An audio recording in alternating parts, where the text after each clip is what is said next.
All right, so we're here for the very last session on uh, Francois Tardieu's book, uh, Backgame Strategic Concepts, and we're covering the last five problems of the book, which are also on Backgame, which we started last week.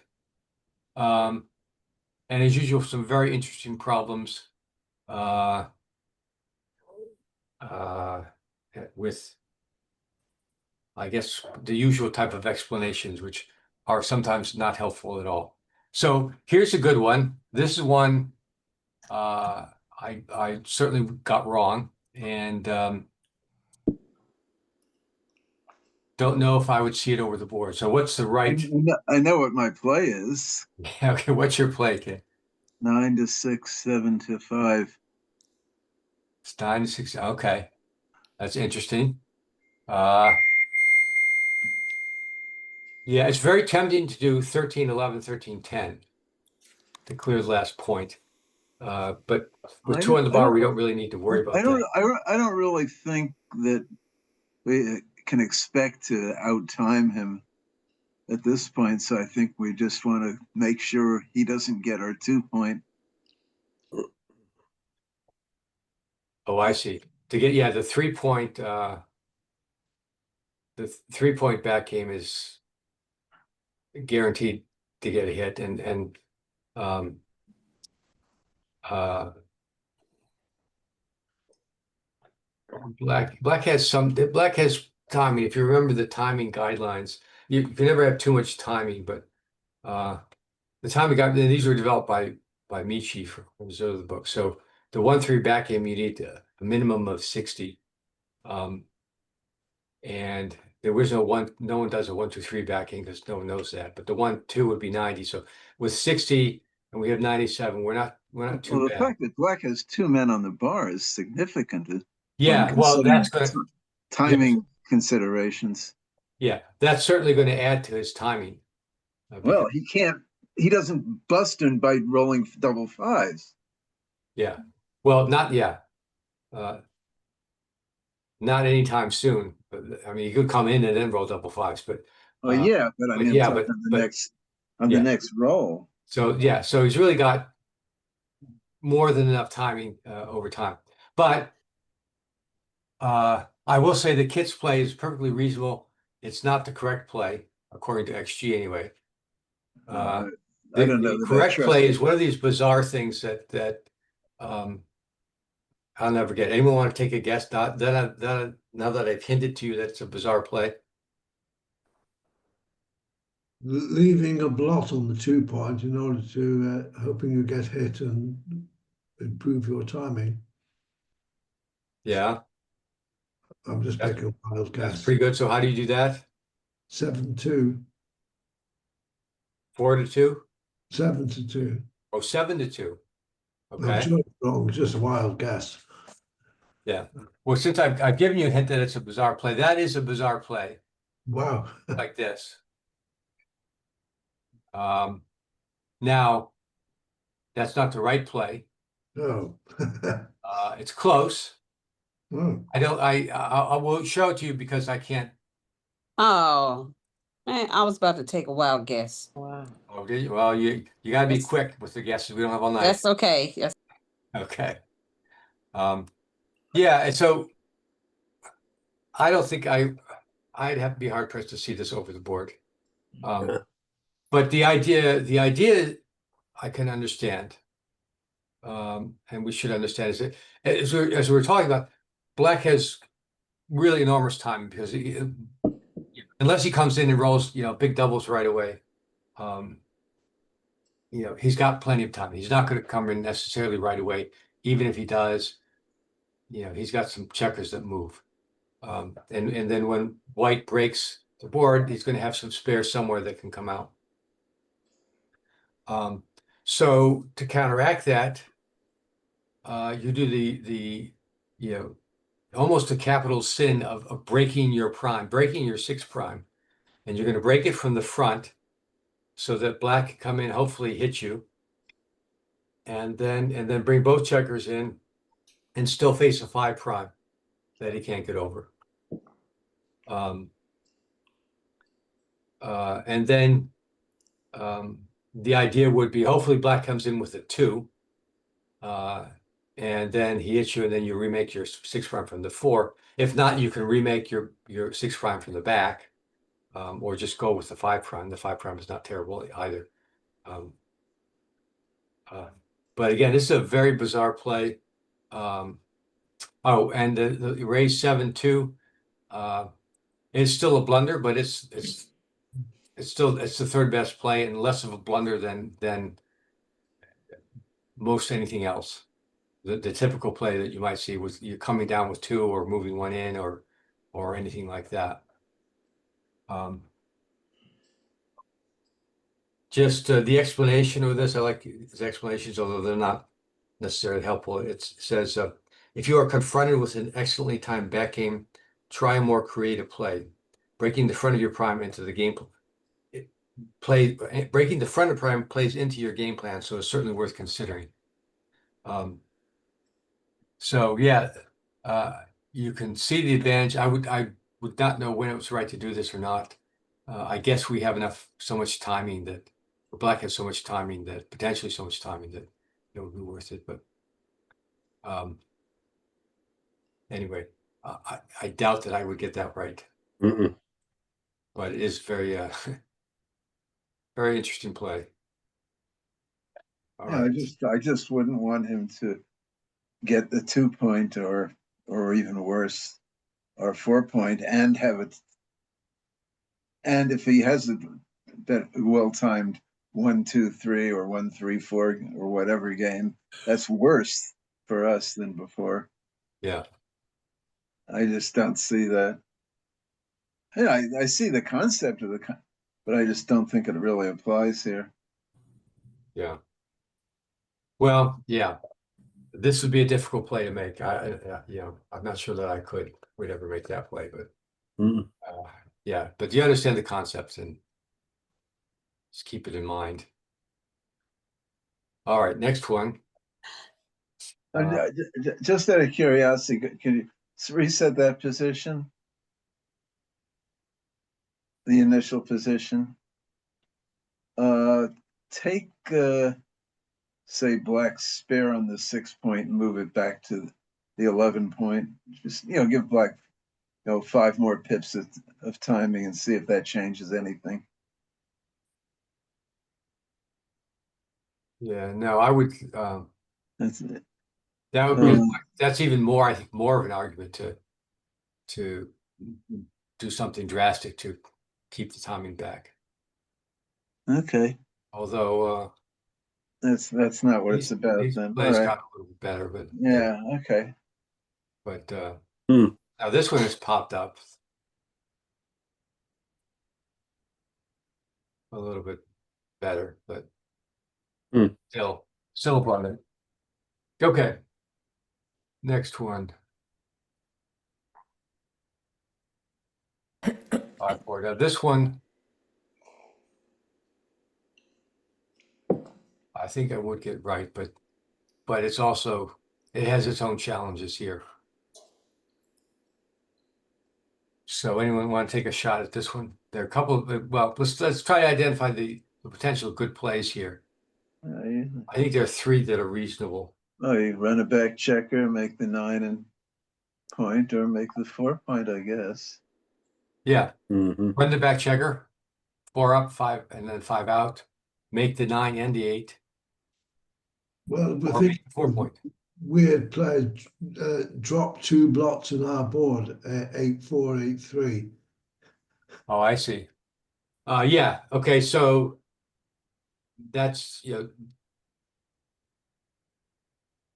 that will certainly be a way to get timing and you're committed to, certainly fully committing yourself to the back game that way. Although you kind of have to be anyway.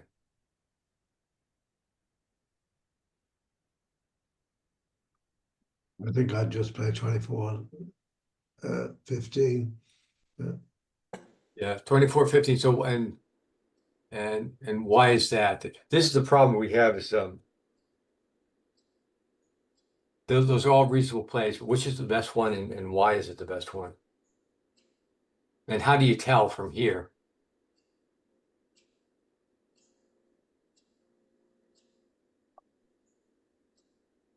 Well, I think if we can get our ace point, we'd have a better back game, but otherwise the timing's rather precarious, and getting one checker over the prime gives us a bit more.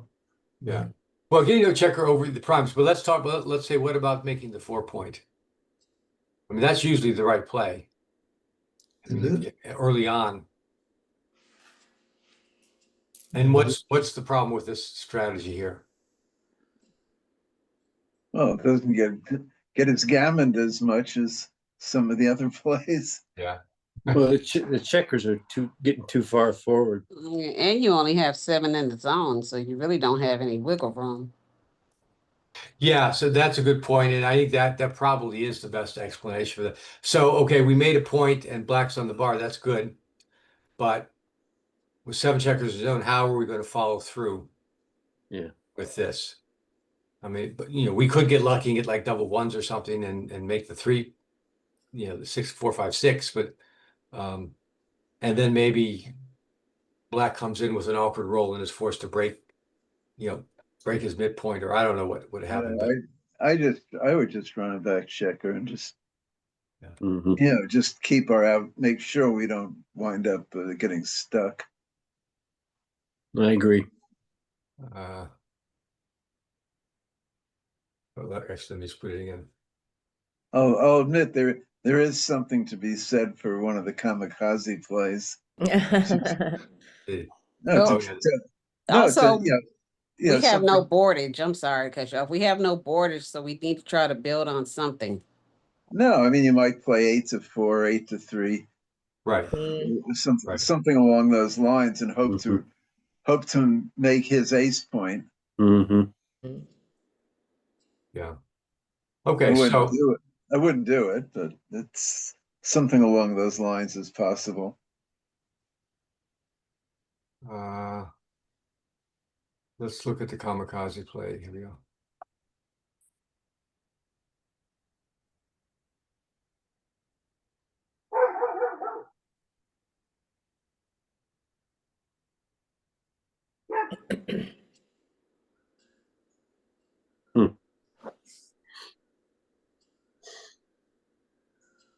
Yeah, so the top plays. They like 24 to 20 with the 4. That's the real issue. Yeah, 24 now. That gives you the timing, or gets you the most timing. It puts the checker back in play. Well, make sure that it decreases the chance of. In other words, what are you hoping for when you're on roll? You're saying, please, I need a spare on the 20 point. Yeah. Hey, you just rolled the number that got one there. Yeah. That's the way I look at the position. Yeah. Well, and to that point, here's the play that now you keep your spare in the 20 point, and you kind of sacrifice the 9 point in. Well, whether you keep them there or not, who knows? Probably not too important. Yeah. Well, yeah, but the point of the spare on the 20 point is to give you timing to hop out if you get a big number. And so you did get a big number. You can either hop out then or wait till later. And these are more or less equivalent. And then the kamikaze play, as Kit put it, is, oh, that's not the kamikaze. This is the kamikaze play. So that's far down there. It doesn't look like, we're desperate only for the back game now. But if we only had a back game going for us, that's probably would be what we would do. And then here's the pointing down the 4 point is, still not terrible. And it's very hard to resist not doing that, but it's not the best play in this situation. The best play is to stick with the back game. Okay. So the explanation of this is not helpful. At least I didn't find it. He says, in summary, in a back game, there are 3 things to remember: timing, timing, and timing. So That's not helpful. At least I didn't find it helpful, but it's a good point. If you're gonna do a back game, if you want to play the back game, you do have to have the time. The problem is that, do you want to play the back game? And I think you sort of have to in this place, but not always. Okay, next one.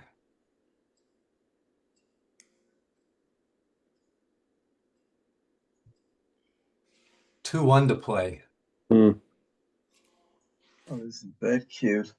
So I can see a number of plays that seem reasonable. And I think I would get this one. I think you just have to make the 22 point. Yeah, 22 point. Yeah, and why is that? So that I can breathe. And get you closer to the edge of the prime. Yeah. Isn't a 2-3 back game preferable to a 1-2 back game? Well, if you can time a 1-2 back game, that's Yeah, better. Well, back to the last answer. I don't like our chances of timing anything on this one. Yeah, it goes back to timing. So, one thing you could, a couple plays I see, you could make the bar point, and that would be kind of the normal play. It would. Makes a good point, but I didn't even see that. yeah, but it's not the right idea here, because we're not in a normal situation. I mean, you could hit both blots and see what happens. You can hit both blots, yeah. But you're just going to run out. Yeah. Just getting stuck on his ace point is not good here. Yeah. Yeah, but again, it comes back to, well, the timing here. We're at 57. We're behind 57 pips, and that's that's not enough timing for pretty much any back game unless you're it's a forward, really high anchor back game. And so here, oops, that's the wrong one. One of the things that this chart shows is that if we're 57 pips, and these are minimums. These aren't ideal timings. The ideal timing is probably 40 or 50 pips higher than these. But we need at least a 2-3 back game with 57 pips to have a shot. But I think the key thing here is that with a 1-2 back game, which is what we have here, 1-2 back game, the minimum is 90 pips. But if you step it up to a 2-3 back game, which we can do, it goes down to 50 pips. So, we sort of breach the minimum there if we go up to the 2-3 back game. So we decreased the need for decreased our timing needs, by about 30 pips by doing that, roughly speaking. So given that the timing is a real problem here, that's a good way to save it. A good way to improve our position. And so this is the timing play. These are the hit, and we're hitting here, trying to get hit back, really. Here's the other one that tries to get hit back. Let me put in making the bar point.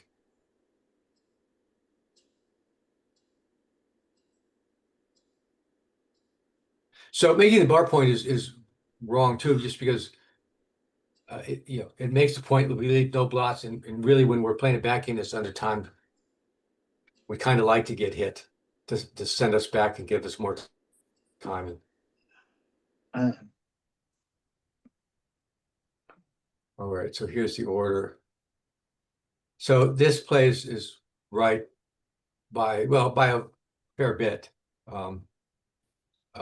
just because it alleviates your timing needs or reduces your timing needs substantially.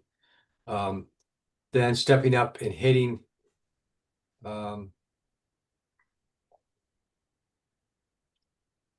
It may be better because now you've left 2 blots that you can get hit on. Maybe that's why. This is sort of the radical timing play, where you're going to hit leave an extra 2 blots, and really hoping to get hit from it. And again, here's the I guess the play you would normally make if you weren't playing a back game, which would be to make a good point, is completely the wrong idea in this case. Okay. All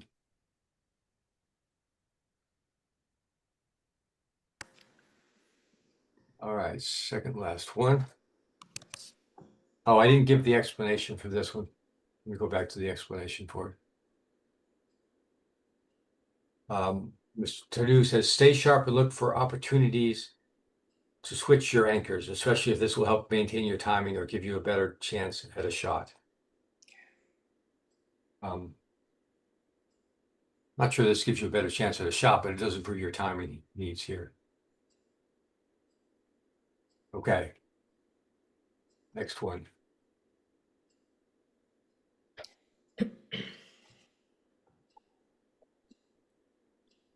Okay, 5-2 to play.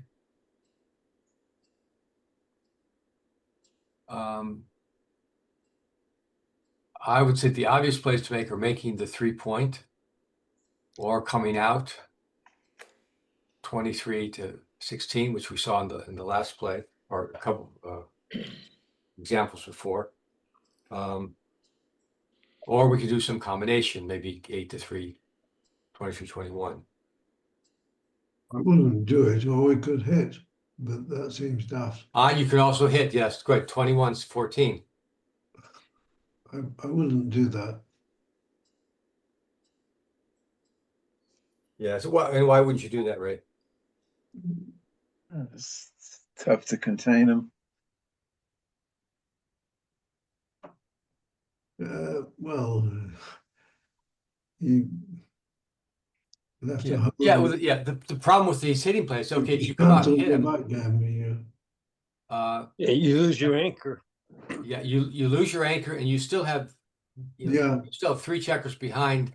It's a broken prime, but it's a 6 prime, and so you need to roll 3 2s and then 3 5s or better or 6s to come out. And now black may dance. Now black dances 4 times. Maybe that'll work, but chances are it won't. And you've just, again, we're sort of committed to a back game here. Timing is extremely important, and by hitting black, we've given up a lot of our timing. We sent black back, and so that's worsens our timing.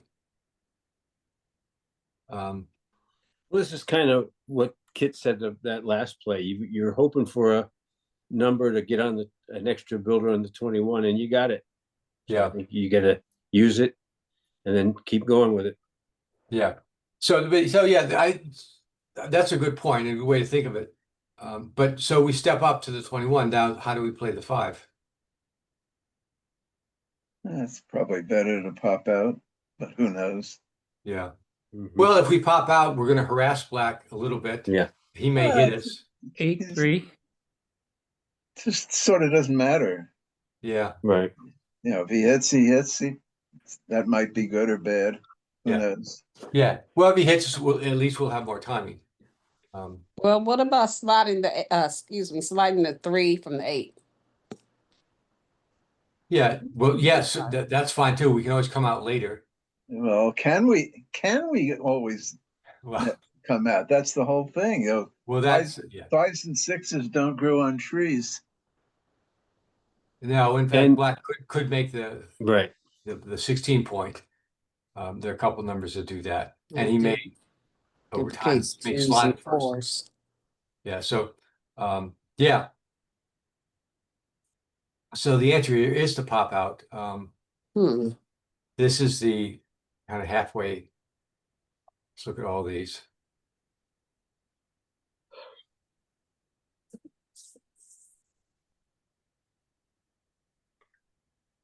It's easy to say, well, I can always eventually get out with a 5 or a 6, and then suddenly a double 4s appear on your dice, and yes, and it's game over. Yeah. So here's the top play, and so this one, this was second, and in these situations, I wouldn't worry about that being a small error. And so it's a perfectly reasonable thing to do. This play against the idea to step up first, and then that this is also a reasonable play. You bring one in, and because if Black decides to hit that, more power to him. It's going to give us more timing. And the hit here is just the wrong idea. We can't give up our front anchor. If we do, we're left with a 2-point game, and as you can see, Black should double us out. I guess actually he can't double it out. He's already doubled us, but so that doesn't matter. But yeah, this is kind of like a suicidal play. Anyway, okay, so Tardieu's explanation for this is don't rush and go for the first shot in the back game.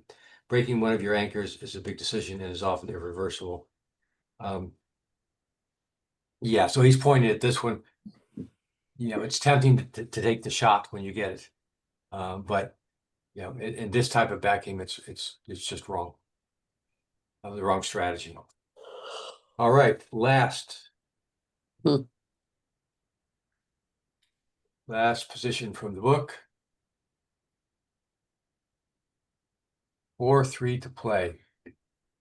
It's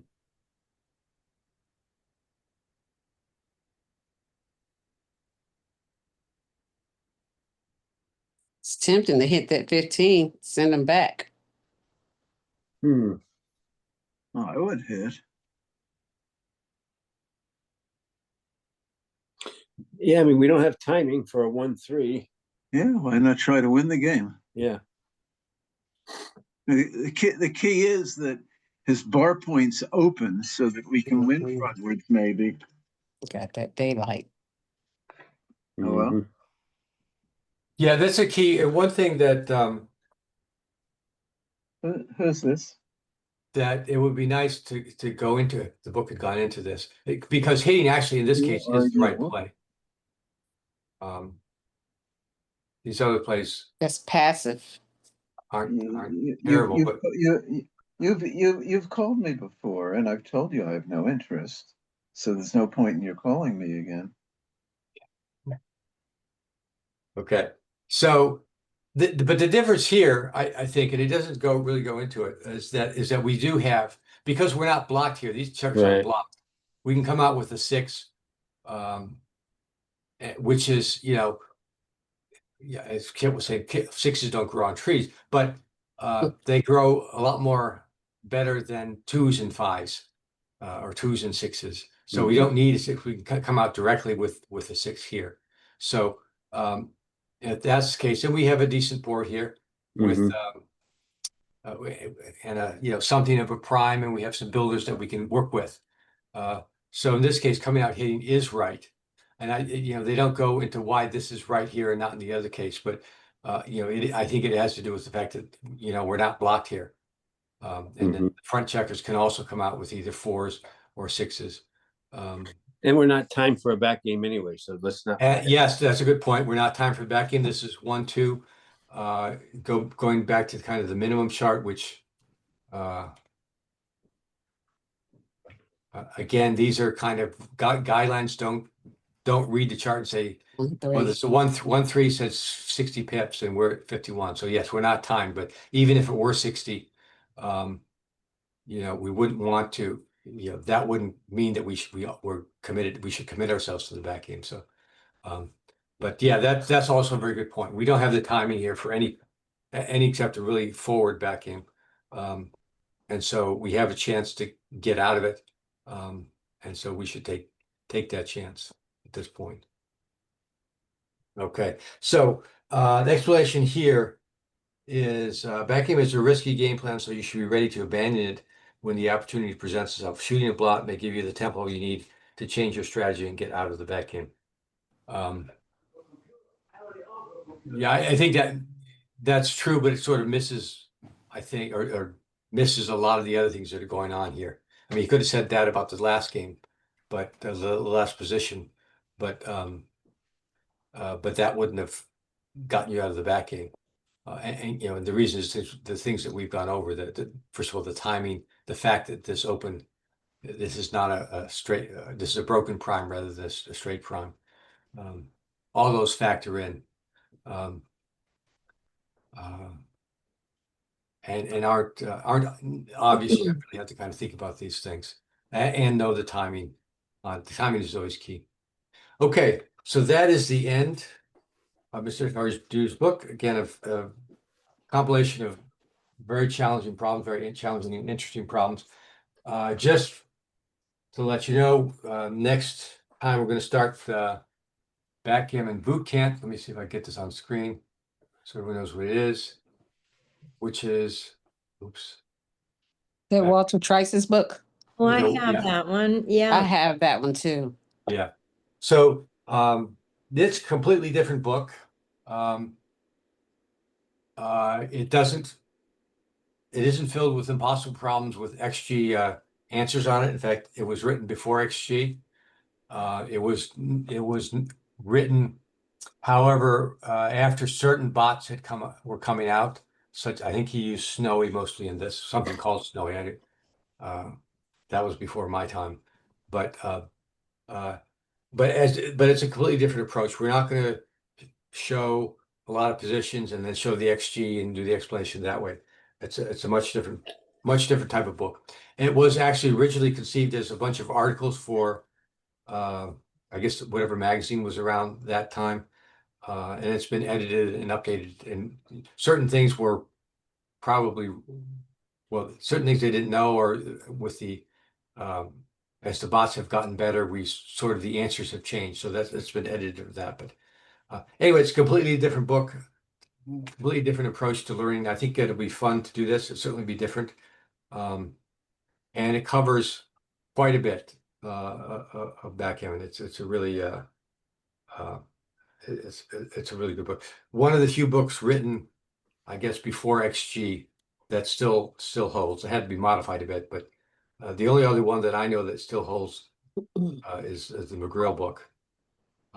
So this is a classic and a good one. I think we'll have a lot of fun going over that. So anyway, that'll be next time. Okay.